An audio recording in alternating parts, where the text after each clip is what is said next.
শিউলির হিস্ট্রিটা আমি একটু জানিয়ে দিই। শিউলি ফার্স্ট টাইম ভর্তি হয়েছিল আমাদের কাছে, তারপর সেই কোর্স কমপ্লিট হয়ে আমি শিউলির সাথে ব্যক্তিগতভাবে কথা বলেছিলাম, তুমি আমার কথা শুনে তুমি কোর্সটা কন্টিনিউ করে যাও, তুমি কিন্তু পারবে। এবং ইনস্টিটিউট থেকে শিউলিকে ফোন করা হয়েছিল রিঅ্যাডমিশনের জন্য। শিউলি কিন্তু পরবর্তীকালে রিঅ্যাডমিশন নেয় আমার কথা শুনে, এবং ফার্স্ট টাইম শিউলি যেটা পেয়েছিল admission two PhD first time পেয়ে গেল। নেক্সট যে সেটের রেজাল্ট যে বেরোলো সেখানে কিন্তু শিউলি সেট কোয়ালিফাই করে গেল।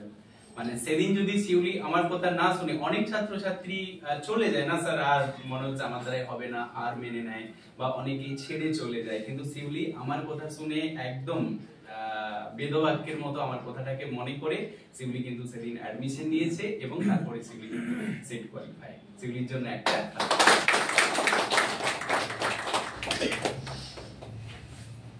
শিউলি ছোট্ট উপহার আমাদের তরফ থেকে মায়ের এটা